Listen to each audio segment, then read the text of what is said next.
여기에 누가 보더라도 참 아름다운 모습으로 살아가고 있는 한 가정이 있었습니다. 남편은 한국에 있는 고려대학교 전자전기공학과를 4년 동안요 전액 장학금을 받아가면서 공부했고, 또 졸업을 하고 난 후에는 본인의 전공을 살려서 대기업에 취직하기도 한 말 그대로 엘리트 코스를 그대로 밟아가던 그런 사람이었습니다. 사회적으로도 인정을 받는 사람이었죠. 또 중학교에서 음악을 가르치던 한 아름다운 여인을 아내로 맞이하면서 아름다운 또 가정을 만들 수가 있게 되었고, 그 두 사람 사이에서는 엄마 반 그리고 아빠 반을 닮은 예쁜 딸도 낳게 됩니다.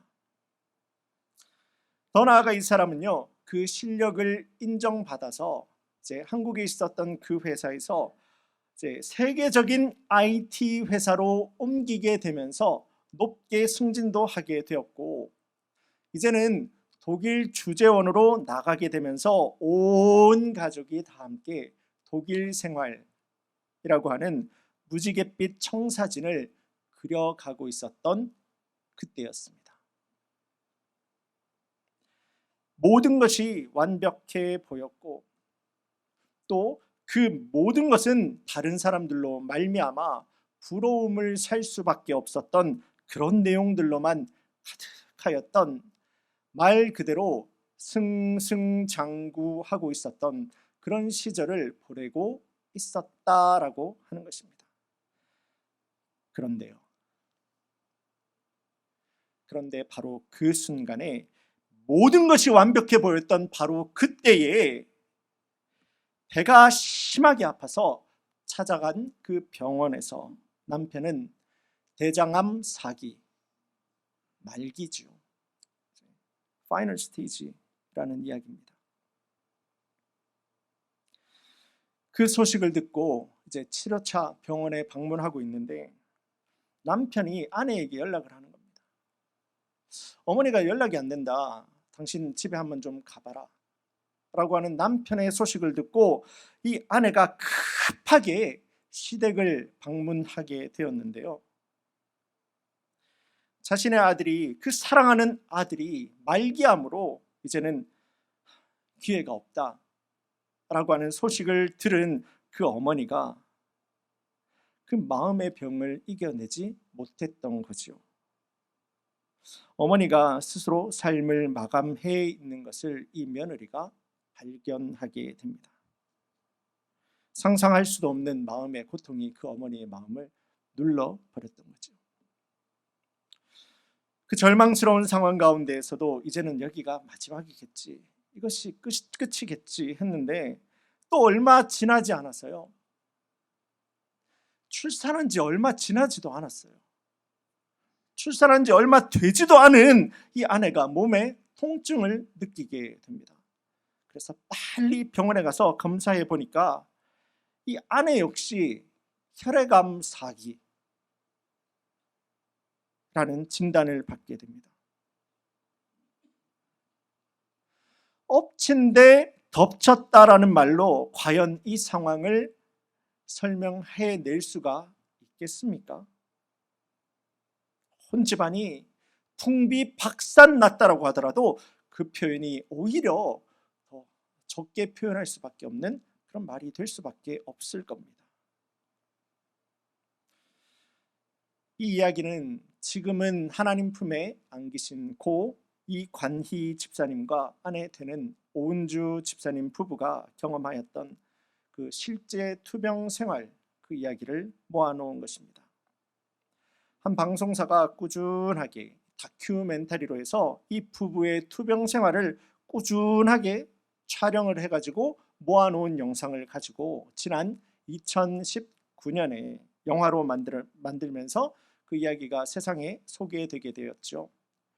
영화 이름은 교회 오빠라고 하는 영화인데요, 이런 일을 도무지 경험해보지 못한 사람은 다른 사람들은 전혀 공감하기가 어려운 끊이지 않는 세상의 환란 가운데서 절체절명이라고 하지 않습니까? 몸이 끊어지고 목숨이 끊어지는 그 아픔과 고통을 그 누가 헤아릴 수가 있었겠습니까? 그런데 오늘 우리 성도님들과 함께 읽은 이 본문의 말씀에 나오는 한 사람은 이와 정말로 비슷한 절망에 놓여 있는 그 사람의 모습을 우리가 발견할 수가 있습니다. 바로 욥입니다. 그 말씀의 배경은 이랍니다. 우리가 함께 읽은 본문의 앞선 1절입니다. 1절 가서 말씀을 보시게 되면은 이렇게 말씀합니다. 우스 땅에 욥이라 불리는 사람이 있었는데 그 사람은 온전하고 정직하여 하나님을 경외하며 악에서 떠난 자더라.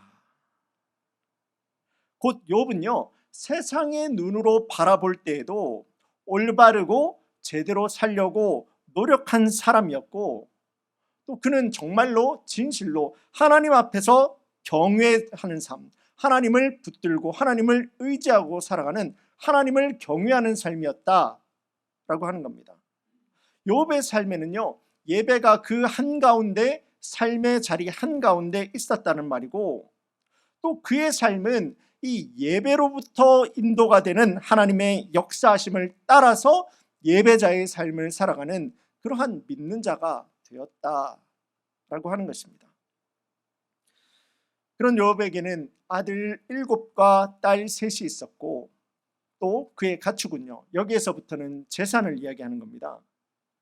양이 7,000, 낙타가 3,000, 소가 500결이라고 하니까요, 소가 1,000마리라는 말입니다. 암나귀가 500, 그리고 종들도 참 많았더라라고 말씀을 합니다. 너무나 풍족한 재산을 가진 동방의 부자였다라는 거예요. 그런데 이 욥의 축복은 여기에서만 그치지 않습니다. 왜? 부모가 큰 재산을 가지고 있으면 자녀들은 그 사이가 어떻게 됩니까? 보통 어떻게 됩니까? 아직 이만큼 못 가져보셔가지고.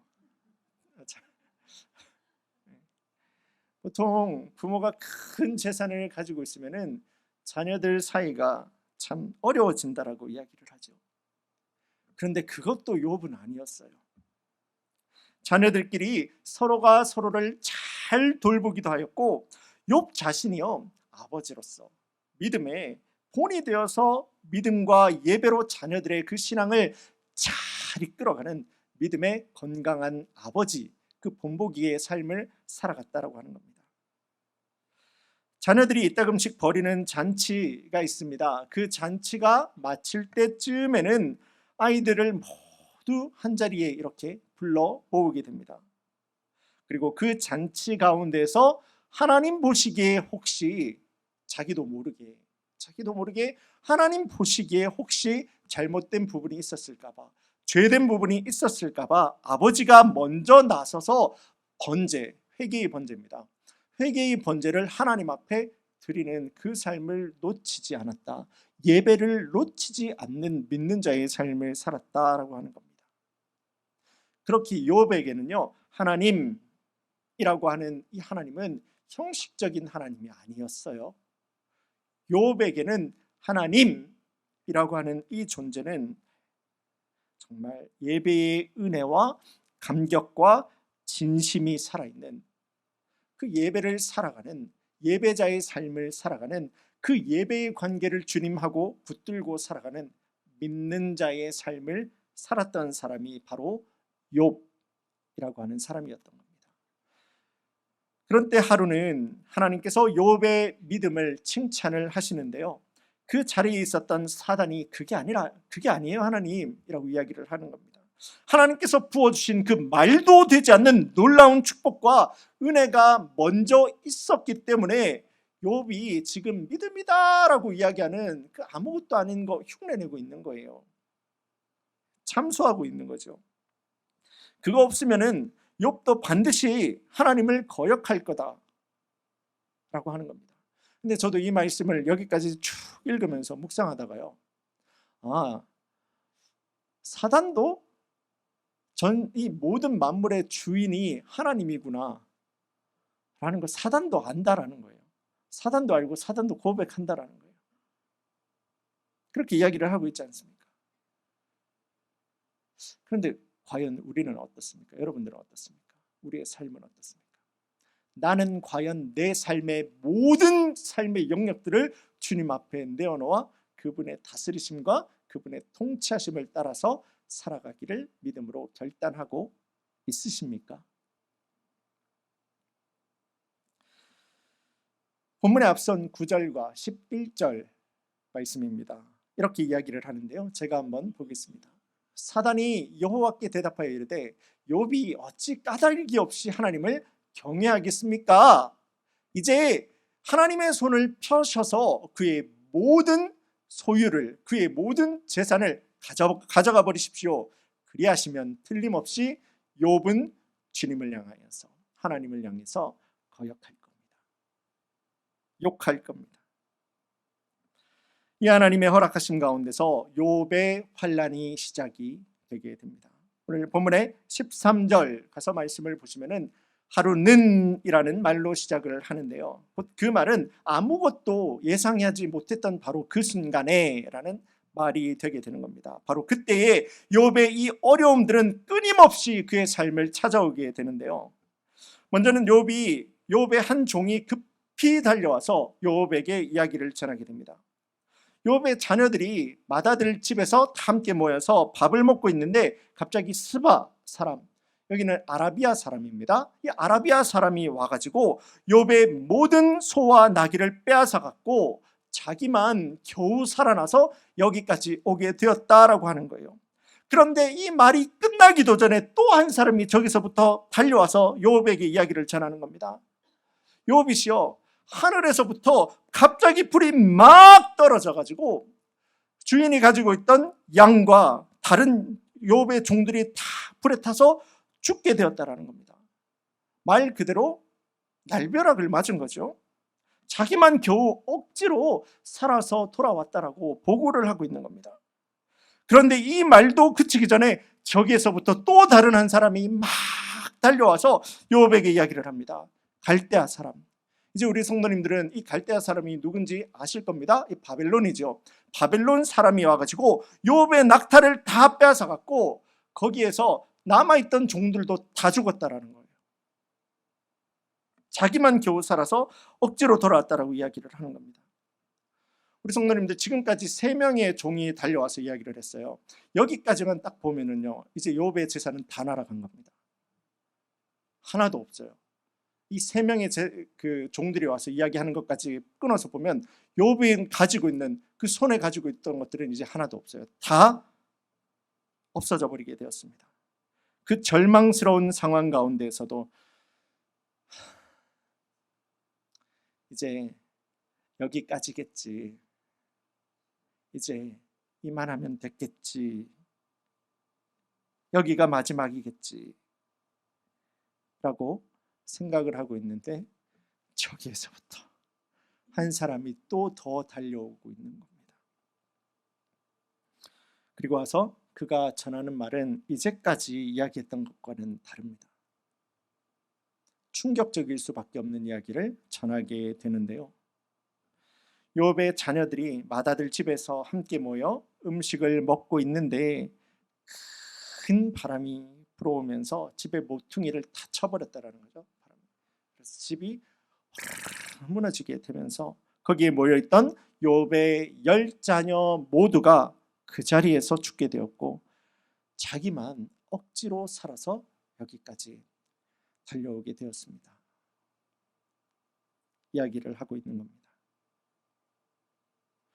욥은 그 짧은 순간 가운데서 내가 가지고 있었던 그 어마어마했던 재산들 뿐만 아니라 순식간에 그 무엇과도 바꿀 수 없었던 보석과도 같은 내 심장과도 같은 10자녀까지도 모두 내가 가지고 있었던 모두를 잃어버리게 되었습니다. 모든 것을요.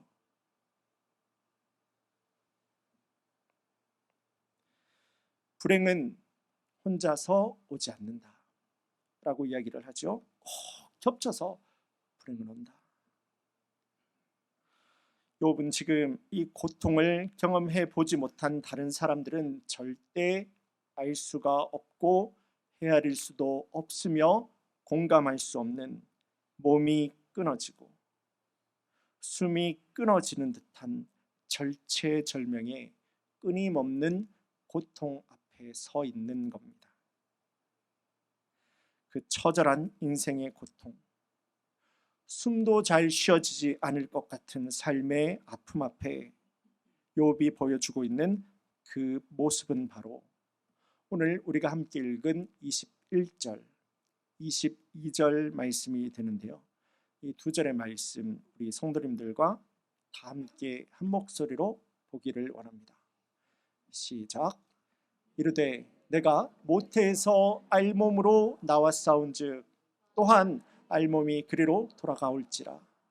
주신 이도 여호와시오 거두신 이도 여호와시오니 여호와의 이름이 찬송을 받으실지니이다 하고 이 모든 일에 욥이 범죄하지 아니하고 하나님을 향하여 원망하지 아니하니라. 욥은요 감사하고 있어요. 욥은요 찬양하고 있어요.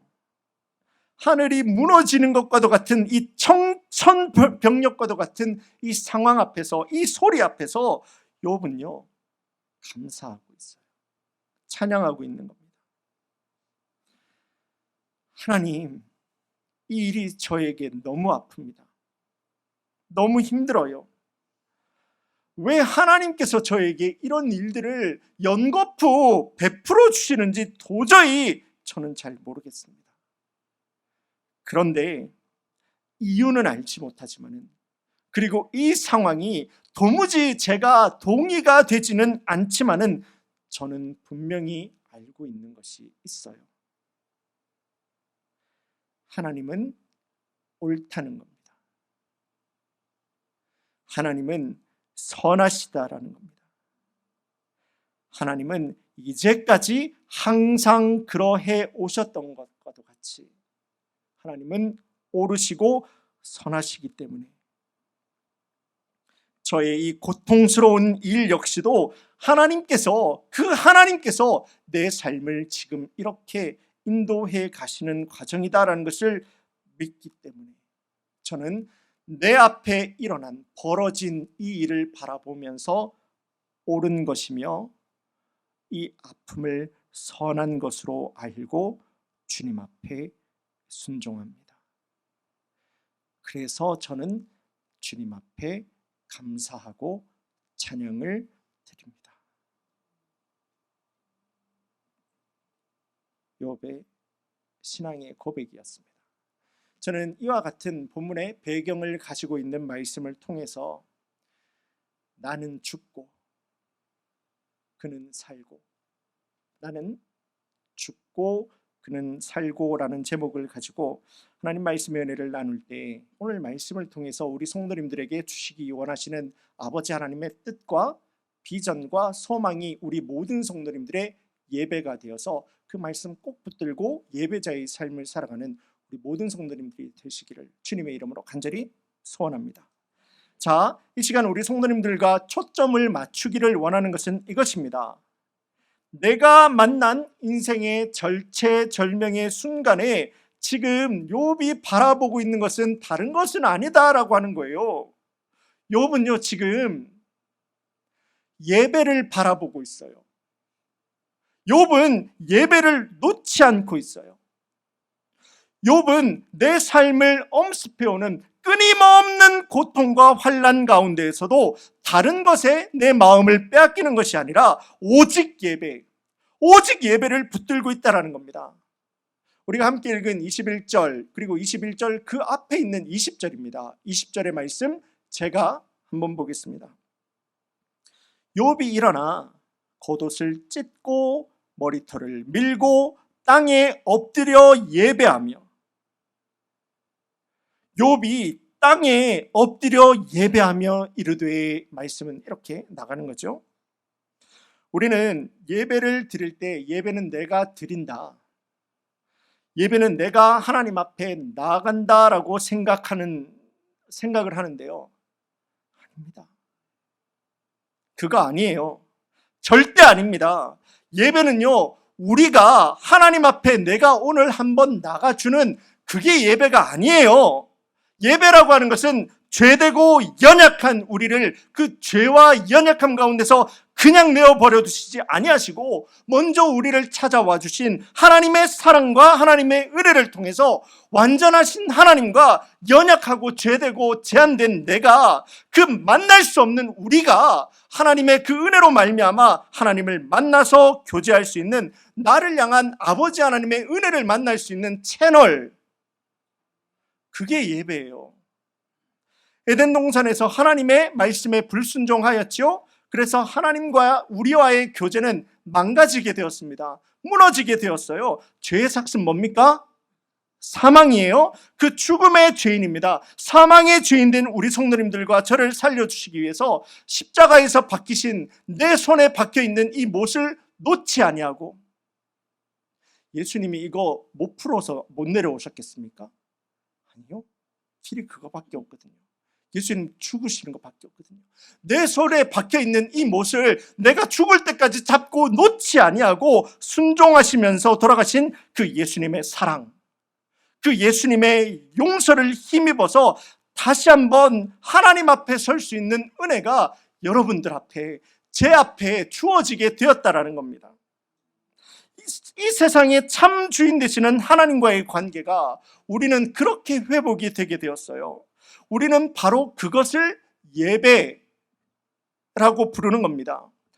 교만하고 부도덕하고 욕심이 있고 죄로 무너진 나의 삶이 온 세상의 참 주인 되시는 하나님의 사랑과 은혜로 말미암아 회복이 된 거예요.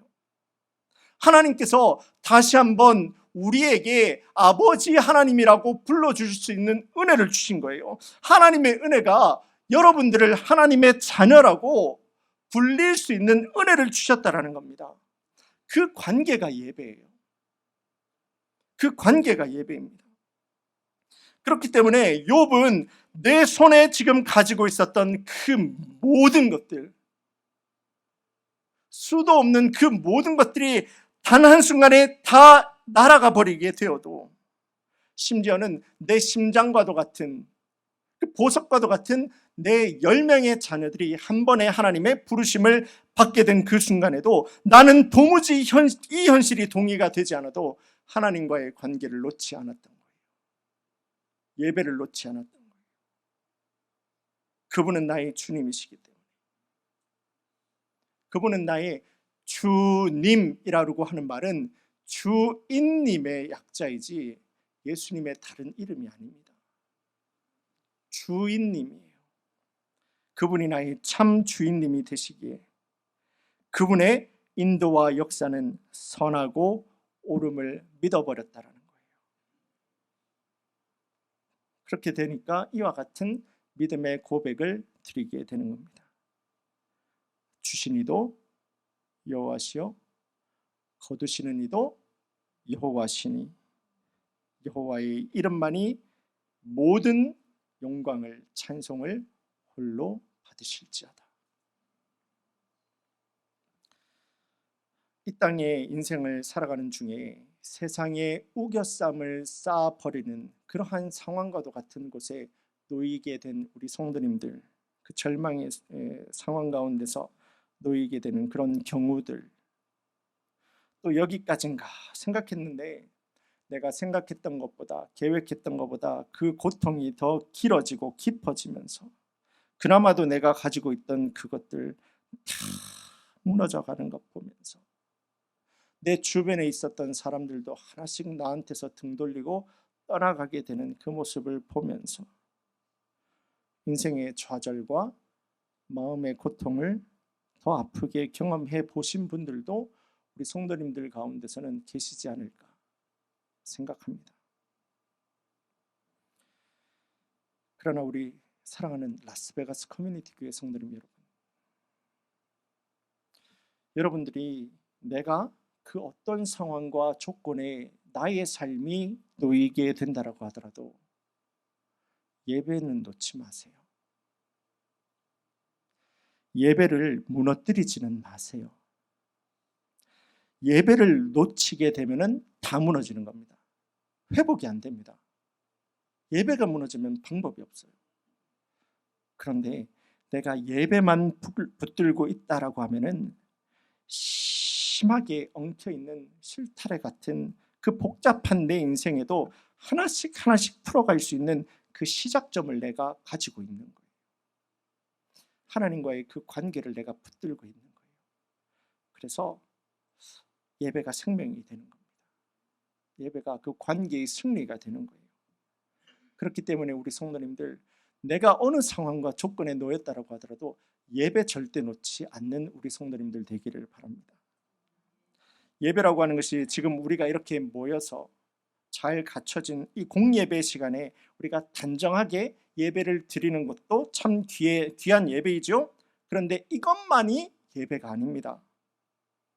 예배는 내 삶을 덮어오는 그 모진 고통들 가운데에서도 내가 눈물로 땅바닥을 뒹굴 수밖에 없는 바로 그 순간에도 하나님과의 관계를 기억하여서 하나님을 붙드는 거, 그 관계를 기억하고 붙드는 거, 내가 놓지 않는 거, 그게 예배입니다. 하나님을 의지하는 거예요. 그가 내 삶의 참 주인 되사 그 처참한 순간 가운데에서도 그분의 오르심, 그분의 선하심을 내가 완전히 믿어 의지하여서 나를 꺾어 하나님의 은혜 가운데서 내 모든 삶의 영역들을 내어버리는 겁니다. 그게 예배예요. 그게 예배예요. 욥이 지금 그러고 있지 않습니까? 나는 오늘 이 고통이 이해가 되지 않지만은 나는 죽어버리는 겁니다. 나는 죽어버리는 거예요. 그리고 내가 죽은 그 자리 가운데서 나를 인도하시는 예수님께서 사시는 겁니다. 온 세상의 참주인 되시는 아버지 하나님께서 내 고통과 내 시련의 참주인이 되어주시사 내가 살아있을 때는 이 고통, 이 어려움, 이거 내 문제거든요. 내가 죽으니까, 내가 죽게 되니까 내 삶의 주인 되시는 예수님께서 이 고통과 시련의 문제를 예수님께서 붙들어 버리시는 겁니다. 그래서 그 고통을 내가 인도하는 것이 아니라 하나님의 방법과 하나님의 인도와 하나님의 뜻과 하나님의 비전을 따라서 내 고통이 쓰임받게 되는 거예요. 이것을 바로 예배라고 하는 것이고, 그 삶을 살아가는 것이 바로 예배자의 삶이라고 하는 것입니다. 이제는 나의 나됨은 십자가 앞에서 죽어버리고 주님 앞에서 나를 주장하는 것이 아니라 나의 나됨은 십자가 앞에서 죽어버리고 그가 내 인생의 참 주인 되시자 내 삶을 이끌어가는 것. 참 하나님께서 자녀를 그렇게 옳고 선하고 완전한 길로 인도하시며 책임져 역사하시는 삶.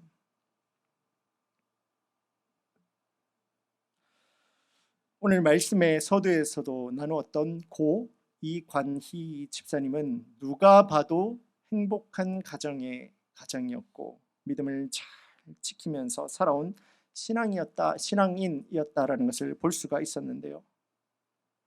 사람은 감당할 수 없는 인생의 환난을 그가 인생으로 경험을 하게 되었을 때 주님 앞에 드리는 이관희 집사님의 그 진실한 믿음의 고백은 다음과 같습니다. 우리 준비된 영상 다 함께 보시겠습니다. 배가 엄청 아팠대요. 복막전이가 있는 환자분이시기 때문에 사악이 대장암이고요. 태어나서 처음 느껴본 지옥 같은 순간이었던 것 같아요. 너무 고통스러우니까 막 하나님 이게 뭐냐고, 나 사랑한다고 해놓고 이게 뭐냐고. 저희가 통증이 시작이 되더라고요. 나눌 수도 있습니다 이렇게 얘기를 하는데 이게 뭐지? 내 삶이 욕과 비교할 수 없겠지만 관이가 언제까지 버티는지 시험해보자고 하면서 그런 기분이 드는 것 같아요. 굉장히 교만했던 것 같아요. 나름 제가 괜찮은 신앙인인 줄 알았어요. 지금 와서 돌아보니까 하나님을 위한 삶이 아니었고 나의 영광을 드러내기 위한 삶이었어요.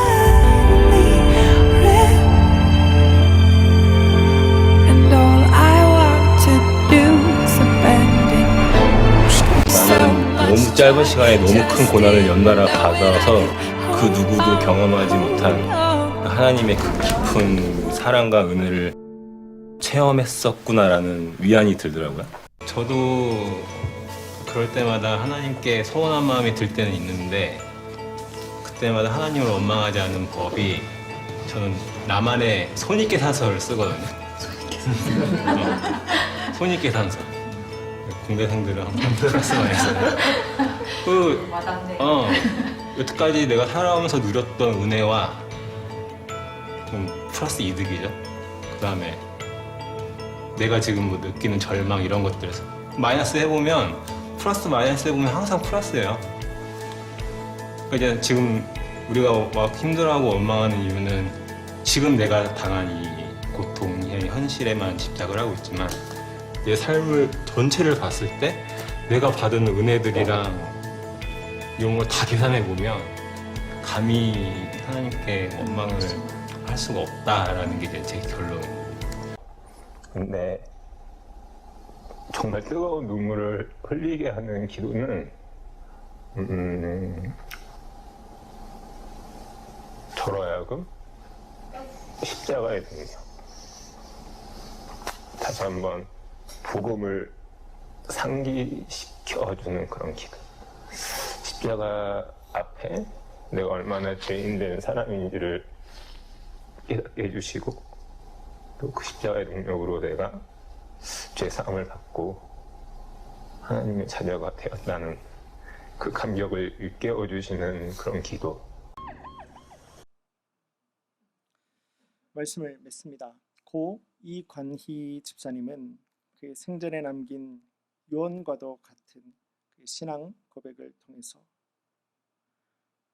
십자가의 능력, 그가 평생을 들어왔던 복음을 상기시켜주는 기도, 그리고 그 능력으로 죄 사함을 받아 하나님의 자녀가 된 그 감격을 깨닫는 기도, 평생을 신앙생활을 해오면서 그렇게 많이 들었던 이야기가 이제까지 그 삶에서 작동을 하지 않았다라는 것을 고백합니다.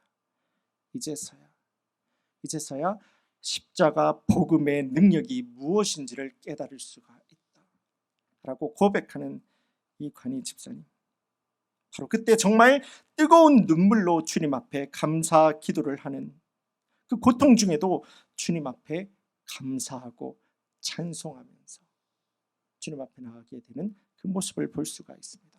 바로 이것이요, 욥이 그 모질고 끊이지 않는 고통 속에서도 땅에 내가 뒹굴면서까지도 그 아픔을 내가 감내해 가면서까지도 주님 앞에서 놓치지 않고 붙들었던 이제는 나는 죽고 주님께서 내 삶에서 살아서 역사하시는 예배자의 삶, 그거 아니겠습니까? 바라기는 이 아침 시간 우리 모든 성도님들의 예배의 자리 가운데서, 그리고 우리 성도님들의 예배의 중심 가운데서 여러분들의 삶의 참 주인 되시는 오직 아버지 하나님 한 분만이 내 삶의 가장 중요한 바로 그 가운데서 좌정하여 주시고, 우리 모든 성도님들의 마음과 믿음을 따라서 주님 앞에 순종하고 붙들고 따라가기를 믿음으로 결단하는 우리 성도님들에게 나는 어느 순간 가운데에서도 예배가 무너지지 않기를 원합니다. 나는 어떤 순간 가운데서도 예배자의 자리를 지키면서 살아갑니다. 나는 어떤 순간 가운데서도 몸부림을 치면 칠지언정 주님 앞에서 예배를 놓지 않겠습니다.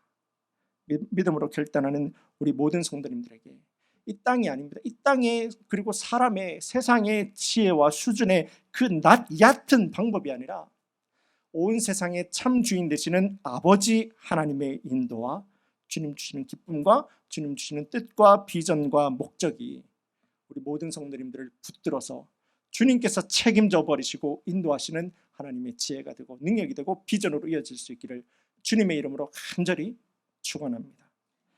다 함께 기도드리겠습니다.